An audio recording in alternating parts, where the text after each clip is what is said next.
Hi, welcome back to Figs Talks Fights. I'm your host, Brian Figueredo, and today we're going to get into something different. My top 10 best auras of MMA of all time. Now, there's a problem when you're making any kind of a list, top 5, top 10, top 3, anything. It's subjective, highly subjective. So, disclaimer, this is my top 10 list of fighters that I felt had the best aura during the primes of their career. And what I mean by aura was I mean the electricity in the room when these fighters stepped out to fight. You knew shit was going down. You knew something special was about to commence. And you knew it was must see. So, let's get into it. But before I get to a top 10, I mean, this was hard as shit to do. In my mind, I thought, oh, this is going to be easy as hell. No, it wasn't. The list could be scrambled all over the place. Once again, very subjective. So I'm going to give you a few honorable mentions before we get into the top 10. Honorable mentions will go to Bob Sapp. I mean, Bob Sapp was larger than life, literally, hypothetically, when he was fighting in Pride in the early 2000s. Now look, I'm not going to pretend I was somebody that I wasn't. I wasn't up till 5 in the morning watching the Japan shows in the early 2000s. Okay, I caught these all after. But it was very evident to see Bob Sapp was just a spectacle. He was somebody you couldn't miss. I mean, he was a huge star in Japan. And if you've never seen that fight with Minotauro Nogueira, holy crap. Insane. Next honorable mention, BJ Penn. It was hard not to put BJ Penn into the top 10. Okay? When BJ Penn was in his prime, now if you're a newer fan, you would have no idea how electrifying it was when this guy came to fight. Problem is, BJ Penn was so hot and cold, you never knew who was going to show up.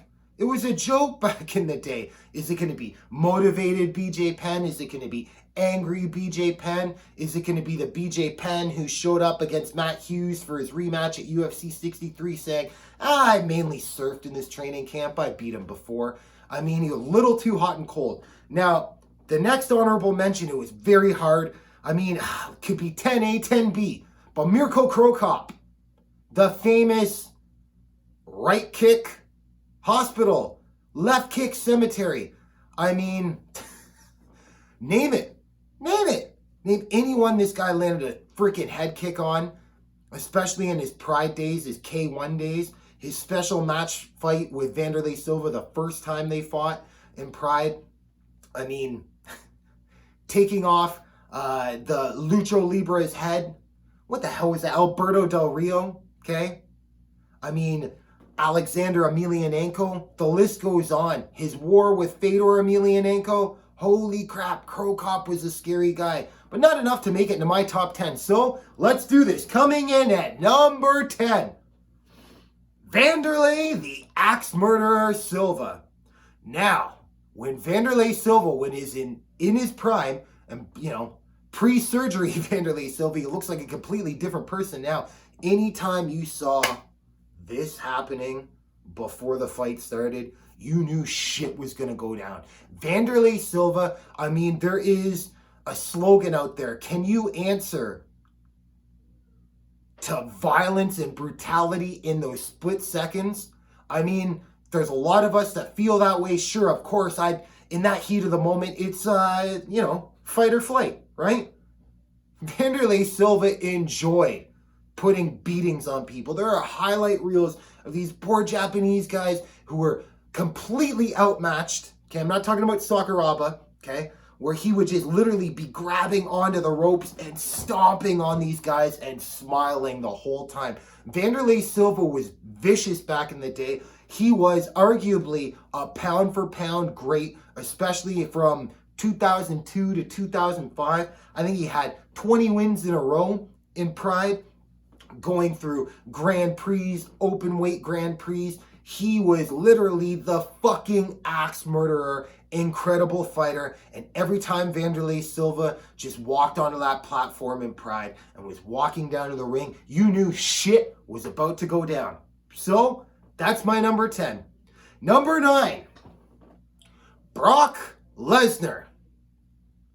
Another larger-than-life gentleman. Now, look, I'm going to be very clear and transparent. When Brock Lesnar first came on the scene to making his UFC debut, I remember making a bet at the time going, this is a joke. The WWE guy, yes, he was a collegiate wrestler, but we're going back quite a few years. He didn't quite make it to the Minnesota Vikings training camp to make it to the NFL. Brock Lesnar just seemed like a guy, he's just going to be here to catch a big check. Maybe he was.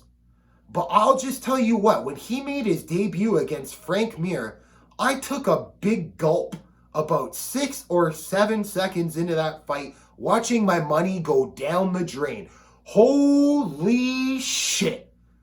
This was a 280 to 300 pound man cutting down to 265 who had hips moving like a fucking 155 pounder. I couldn't believe it. The way he just got on top of Frank Mir, postured up, started didn't have the greatest power for a guy his size, but just literally, there was one point when he was fighting Frank Mir, he cradled him like a child and was just pounding him, okay? Brock Lesnar ultimately was green in that fight, lost to a knee bar, but still, his next fight against Keith Haring, holy shit. From that point on, Brock Lesnar was proven at least he is legitimate to be facing top talent in the world, even with only 2 or 3 fights under his belt. Takes the title from Randy Couture in his 4th fight ever. I couldn't fucking believe the run this guy was on. At the time I was pissed off about it. Who the hell is this WWE guy to come into our sport and just start knocking off our legends? He was a motherfucker, okay? And he captured the minds of a lot of people. There was so many people back then. I mean, still we're talking about the Spike TV era. It was a fringe sport, somewhat. It was still mainstream and popular. But I remember talking to people I worked with at the time. Actually watched that garbage. It's so brutal. As soon as Brock Lesnar came around, they started paying attention. So, you know what? Brock Lesnar was must-see TV. And that's why he gets the number 9 spot. Number 8. Matt Hughes. Matt Hughes in his prime was a scary son of a bitch. All right? And he was reading the Bible, doing it the whole time anyways. I like to preach about it, but anyhow, nonetheless, let's talk about him as the fighter. Matt Hughes, when he first won the title, when they woke him up winning the title against Carlos Newton, let me give a backstory into this.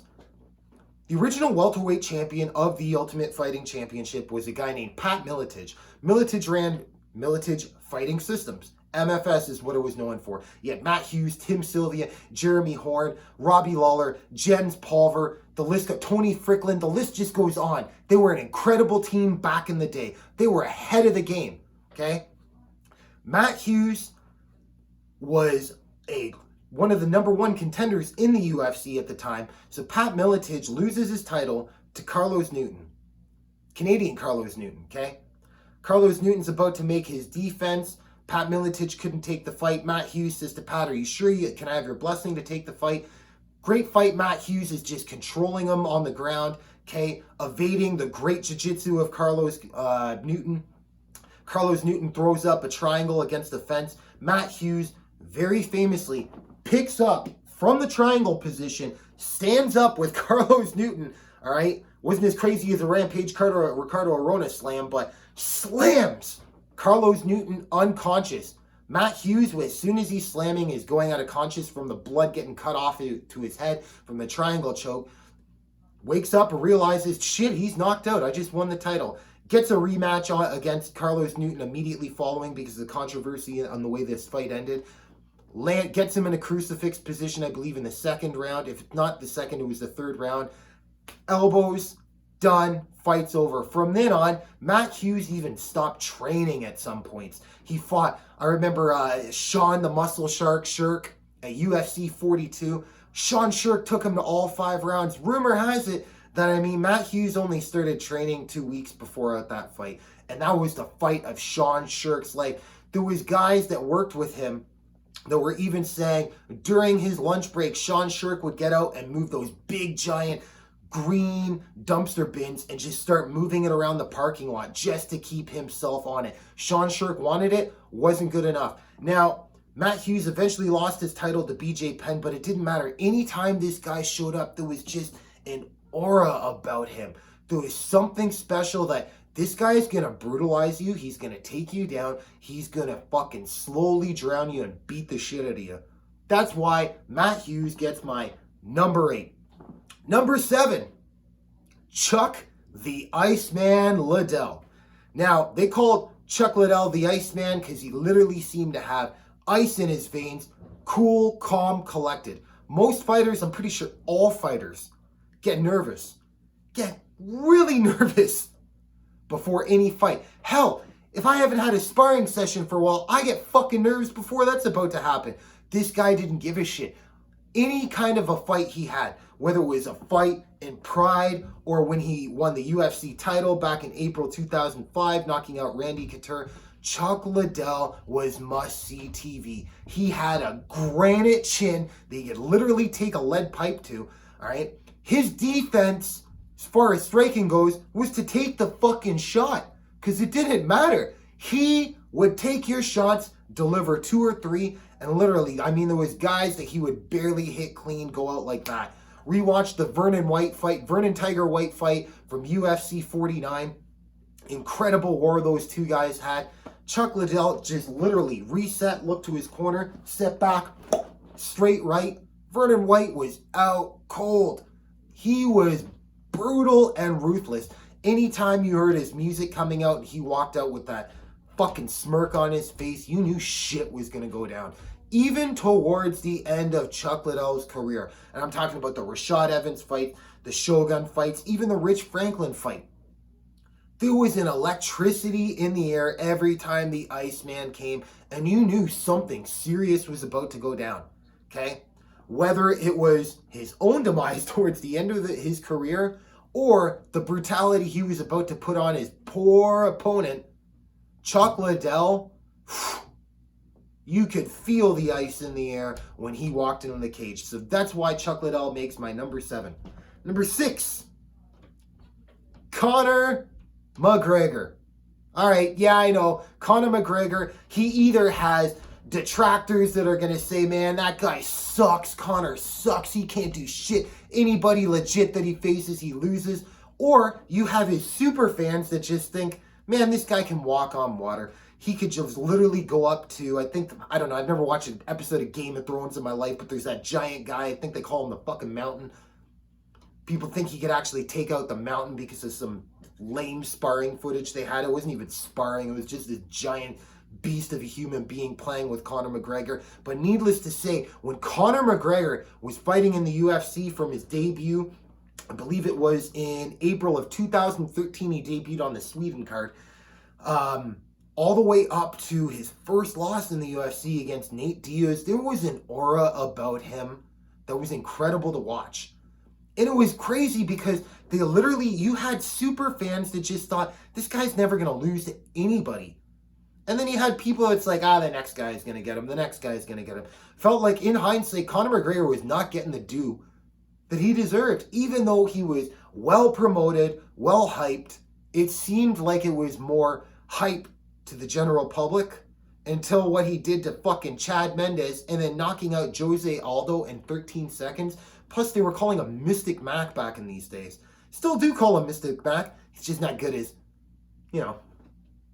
looking into his crystal ball as he used to. But anyhow, you knew something special was going to happen in a Conor McGregor fight. You still do nowadays. I mean, there's more questions about him, what's happening outside of the cage rather than inside of the cage. But I mean, there was even a point where you had Demetrius Johnson saying, this guy's like Muhammad Ali, just talking, but could actually fucking back it up. People didn't know how seriously to take him just because from how much he ran his mouth.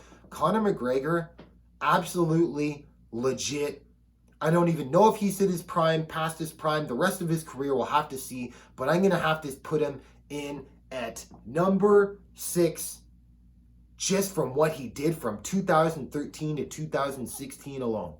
Coming in, number 5, George Rush St. Pierre. Now, unlike a lot of the other people that are on the list here, some of these guys were just brutal, one-punch KO finishers.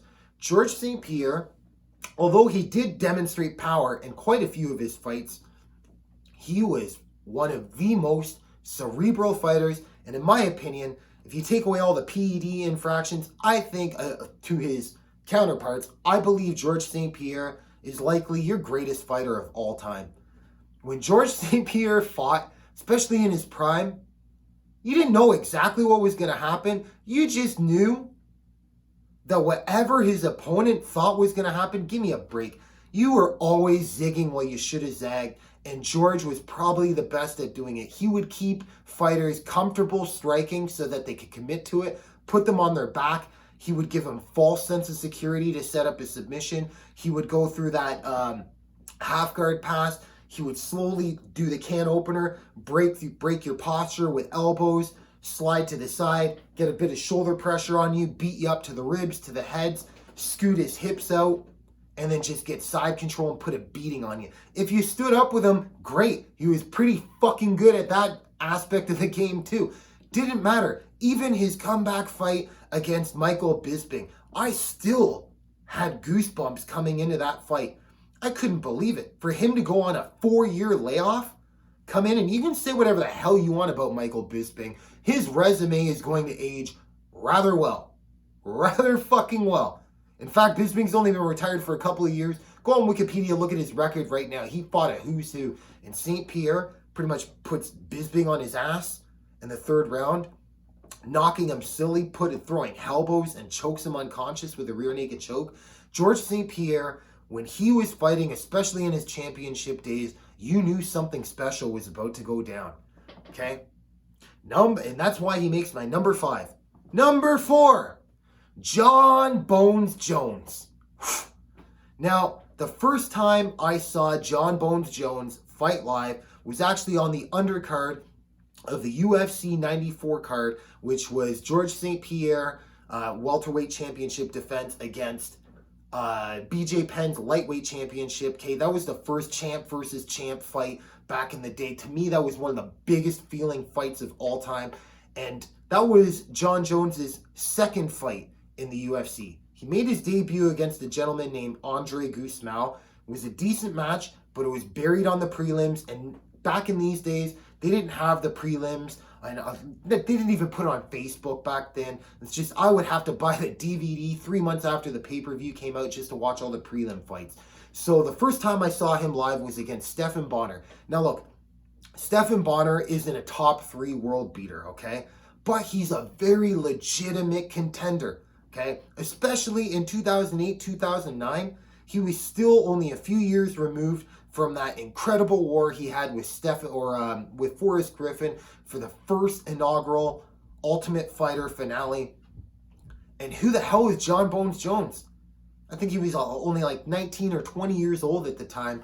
Just fucking throwing crazy sweeps on him, whipping Stephan Bonnar around, throwing spinning elbows on him. Okay, who is this freaking guy? Long, lean guy with skinny ass legs, calves as small as my forearm, and just fucking everybody up. Okay, goes on the scene, takes out Jake O'Brien after that, takes out Matt Hamill, takes out Brandon Vera, Vladimir Matyushenko, Ryan Bader, wins the title. I mean, John Jones, it was, especially the way he took the title away from Shogun Rua, he opens up the fight with a flying knee against Shogun Rua.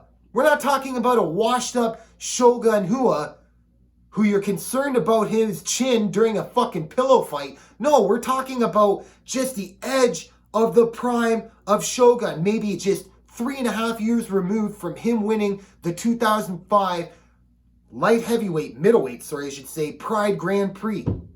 Shogun was a scary guy. Even at this time, I was like, look, John Bones Jones is the future, but this is a huge hurdle. Passed it with flying colors. I don't even think people realized that Shogun tapped. That's how the fight stopped. Go back and rewatch the TKO at the towards the end of the 3rd round. John Jones is just putting knees on him in the clinch. Just swings back for a beautiful left hook right to the body, smacking that liver. Shogun drops to his knees mercifully. I believe it was Herb Dean that came in and stopped the fight. Jon Jones is not lost. I might shit on him for the shit that he does outside of the cage, and rightfully fucking so. But as far as his performances inside the cage, I mean, next, who did he take on? Rampage Jackson, Lyoto Machida, Rashad Evans, Vitor Belfort, Chael Sonnen, Alexander Gustafsson. The list goes on. Glover, Daniel Cormier twice. Even though he was on shit for the second fight, still, anytime Jon Jones, especially in the early 2010s towards when he got his title taken away, stripped for the whole hit and run incident. We won't get into that. I mean, Jon Jones was something special. And it was more or less anytime he was fighting somebody who was like, look, can they catch Jon on a bad night? Can they have the best night they'll ever have? And Jon just having a bad night? Never fucking happened. All right? He's looking a little more human these days, but still, Jon Jones easily makes number 4 on my list for top 10 MMA's best auras. Number 3, we got to go way back to Denver, Colorado, cold November 1993 for this skinny 175-pound man, some guy named Royce Gracie. Royce, how do you pronounce it? Royce Gracie? This was the first UFC. It wasn't even the UFC. It was the Ultimate Fighting Championship. And we're going to find out what martial art is the best. It wasn't even mixed martial arts. It wasn't even no holds barred. It wasn't even cage fighting. It was discipline versus discipline. And holy shit, did jiu-jitsu show up on the map that night. Royce Gracie won the original first UFC tournament and just had an awe of aura about him for years to follow. Okay? He won the original UFC, won the second UFC. The third UFC tournament, he did not make it to the finals, although he didn't lose. He just had a brutal, I believe it was like something like a 20-minute match with Kimo Leopold. Holy shit. And I mean, Kimo back in the day, this guy was fucking juiced to the gills. Traps coming out here, muscle on muscle, vein on vein. Seriously. I mean, Royce Gracie might have gained 5 pounds of muscle after that fight just from fucking Kimo sweating all over him and absorbing into his skin. His fucking growth hormone levels probably went through the roof. But needless to say, that was the toughest fight that Royce Gracie had up to that point. Still won it, but they couldn't continue to make it to the final. And that's the UFC that they tried to set up Ken Shamrock with Royce Gracie in the end. UFC 4, Royce Gracie comes back. There's a guy named Dan Severn on there who's just literally fucking picking guys up from the hips and suplexing them over and over. Big, huge. I mean, Dan Severn looked like a ginormous version of fucking with Tom Selleck's freaking mustache, okay? Incredible wrestler from Michigan State. Gave Royce Gracie hell, but even the great Dan Severn had to submit to Royce Gracie. Royce Gracie eventually returned to the UFC after UFC 5, had a terrible match with Ken Shamrock. Let's not even talk about it, okay? He comes back for UFC 60 against a prime, big, strong Matt Hughes. And even at this time, he still had an aura about him. Okay, I remember watching this pay-per-view live, and they were interviewing the Wayans brothers. Okay, of all people, the fucking Wayans brothers are there, you know, when they're not shooting Scary Movie 27, they're there watching the UFC, and they were thinking, I think Royce Gracie's gonna get him by, you know, an eyelash lock or something. They were being comedic about it, but even they were like, you could tell total belief. They didn't realize that this sport had evolved, and Matt Hughes was about to run through him. But damn, Royce Gracie carried that aura all the way through, even to this date. You talk about Royce Gracie, especially with people that saw him back in the day. He was something special. And we all got to thank him and his family for getting the fucking sport on television in the first place. And getting it off to the Fertittas in the Dana White era back in 2001 from SCG. So Royce Gracie, big salute out to you, okay? And that's why you're number 3 on my list of top 10 greatest MMA auras. Number 2, Anderson the Spider Silva. This guy was something special. Now, if you watched him back in Pride, when you watch in hindsight, you could see this guy had moments of excellence upon him. Big time. But he did still have some flaws here and there. There was that famous flying scissor heel hook from Rio Chonin that he put on him. Those guys never got to rematch. Rio Chonin came to the UFC, I think, in 2008, and they were seeing how the hell he'd make up the ranks, see if they could put that rematch together. Was never going to happen. Man, if Anderson caught him later in his career, Rio Chonin would have got fucked up. But I mean, from the moment Anderson Silva made his UFC debut against a gentleman named Chris Lieben. Chris Lieben was on a 5-fight winning streak, and this was going to be a #1 contender fight for Rich Franklin's middleweight title. Anderson Silva wasted no fucking time. You could tell 11 seconds into this fight, Chris Lieben is just way outmatched. He's relying so much on his chin and throwing heavy left hands, okay? He literally just would come out cocked, southpaw style, and just keep whipping his left hand out, okay? Pardon me for the sloppy movement, I'm not a southpaw. But anyhow, regardless, Anderson Silva fucked him up in something like 47, 48 seconds. Then he gets a title shot against Rich Franklin. Rich Franklin, back in those days, was pretty much looking unstoppable. Rich Franklin was coming off a win over David Loiseau at the time. David Loiseau was never the same after fighting Rich Franklin. He mastered weight cutting before most people did. I mean, the conditioning and the nutrition that he had was on point. I remember watching shit back in the day. Literally, he would have gram scales, okay? Not for measuring weed bags, but for fucking almonds, cuts of meat. Everything freaking Rich Franklin did was scientifically calculated coming into his body. His conditioning was so on point. I mean, he was literally a machine. That used to be his slogan back in the day. Your mind just operates. The body is a machine. The body is a machine. Keep it moving. Keep it moving. Pistons firing. Keep it going. Didn't matter. Did not matter. Anderson Silva finished off Rich Franklin within a round. Okay? Rich Franklin looked confused in this fight. Highly confused, because as soon as Anderson Silva had the Muay Thai plum on him and just started delivering knees, brutal knees. Rich Franklin's nose has never looked the same ever since. Okay? Almost stopped looking a little bit like Jim Carrey after that fight was over. Then Anderson Silva just goes on a hot streak, taking on Travis Lutter after Travis Lutter won the Ultimate Fighter 4 comeback. Okay? Misses weight. Doesn't even get a legitimate title defense. Anderson Silva looked a little vulnerable in the first round with Lutter getting on top of him, mounting. Didn't matter. Okay? Anderson Silva triangles him in the second round. Then here comes Nate the Great Marquardt, who's on a hot streak that time himself. Loses in the first round by one of his own game plans. Anderson Silva caught a switch in the middle of Nate Marquardt's takedown attempts. Switches on him. I mean, this is a Muay Thai expert getting a fucking high-level wrestling switch on him and just kaboom, kaboom, kaboom. TKOs him, okay? Rich Franklin gets a rematch with Anderson Silva after that. Same old shit. Rich Franklin just lasted an extra round. Nose busted up in the Thai clinch again. Poof, it's over.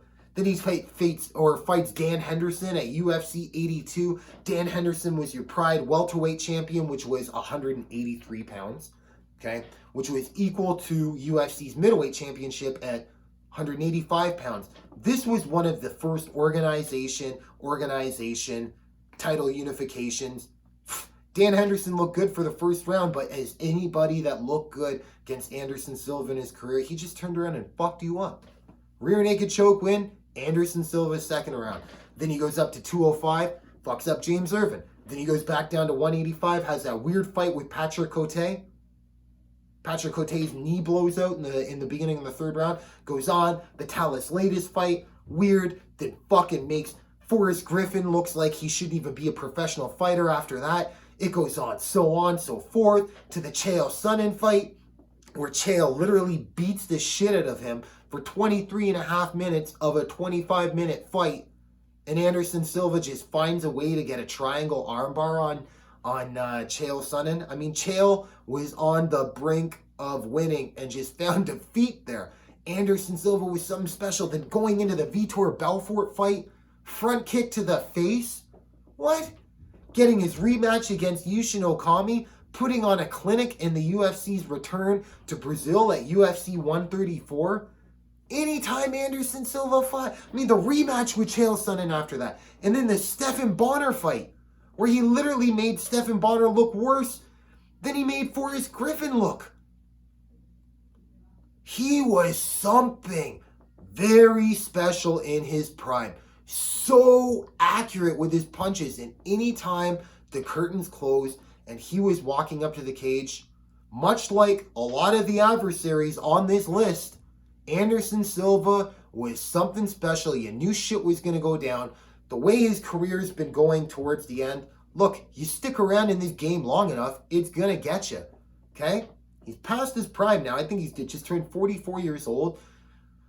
Can't forget how the hell this guy looked from his debut in July of 2006 all the way to his first loss to Chris Weidman in also July of 2013.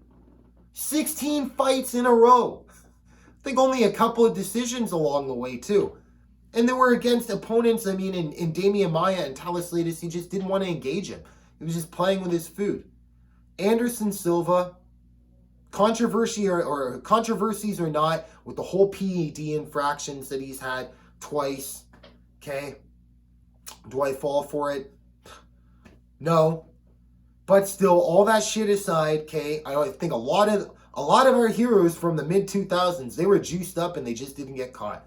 Gotta accept it. It was a different time. He got caught. All right? He has to be number 2 on the list. Now, number 1. I don't think number 1 was hard for me to figure out at all. During my entire fandom in this sport, I have never seen an aura like anybody else rather than the last Emperor Fedor Emelianenko. And I'm getting goosebumps even just thinking about some of the fights this guy put on back in the day. Now, Fedor, I don't know how well his career is going to go down in retrospect and in history. He never made it to the UFC, but he was the king of the Pride heavyweight division, beating Minotauro Nogueira, who was the best heavyweight in the world at the time, not once, not twice, but 3 fucking times, taking on crazy fights with like Zuluzinho, who I think weighed in something ridiculous like 450 pounds, and Fedor just smashing him literally in like 22 seconds viciously. The Gary Goodridge fight back in, I believe that was the 2003 Grand Prix of Pride, that had a showcase fight with Fedor and Gary Goodridge. Oh, brutal. Anytime he was so fast for a heavyweight too. Stoic too. I think it was the attitude of Fedor that did it for me. I mean, there was so many times you were watching this guy fight, even when he fought Vegeta, probably butchering the name. I apologize. But there was a point in that fight where Fedor gets clipped, does the old rope-a-dope. I believe it was, this is going to bother me. Who is on the mic at the time? Steven Quadros, I believe, was the commentator's name, going, "Oh, Fedor's in trouble. Fedor's in trouble." It was something never seen before. Didn't matter. Still came back and fucked him up. From Kevin Randleman, suplexing, rest in peace, Kevin Randleman. Kevin Randleman suplexing Fedor Emelianenko on his fucking head. He literally lands on the crown of his head, gets his neck crushed here with Kevin Randleman getting on top of him, finds a way to sweep Kevin Randleman and Kimuras him. Who the hell gets a Kimura? Is a strong man's move. And if you want to talk about a strong man, look no further than Kevin Randleman. This guy, maybe he was juiced to the gills, probably, who knows, but still, what a fucking bull. Didn't matter. Fedor Kimuras him, taps him. Or that fight with Affliction. When Affliction just picked up Tim Sylvia fresh coming out of the UFC. I mean, say what you want about Tim Sylvia. He was probably one of the greatest overachieving heavyweights, okay? He won the UFC title twice. Give the guy some respect. I didn't get the hate for him. You know, yes, he loved wearing his UFC title everywhere the fuck he went. Okay, I heard he was even pumping gas, going to clubs, wearing a UFC belt. Okay, was a tall, lanky, awkward guy, but Tim Sylvia had heart and was a good, decent fighter. If you watched him fight Fedor, you wouldn't think so. I think that fight lasted maybe 38 seconds. Brutal. And then you had the Andrei Arlovsky fight in Affliction, where Andrei Arlovsky started to put it on Fedor and going, oh shit, is this going to be the time? Is this going to be the time? Is this going to be the time? No, it's not. Andrei Arlovsky is sleeping face down on the mat. Okay? Got to go back to even 2005 when Mirko Cro Cop was at his prime and fucking everybody up, including Fedor Emelianenko's brother, Alexander Emelianenko. What an incredible fight. That might be the best heavyweight war of all time. Holy shit. And then even towards the end of his career, before he finally lost, going in against Brett Rogers. Who the hell was Brett Rogers? Some guy that changes tires at Sam's Club? Turns out Brett Rogers was a guy that, I don't know, knocked out fucking Andrei Arlovsky.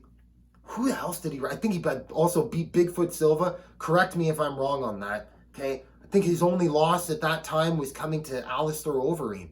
Brett Rogers, believe it or not, at one time seemed like a very legitimate heavyweight and gave Fedor a fight. Didn't matter. Second round, once again, overhand right.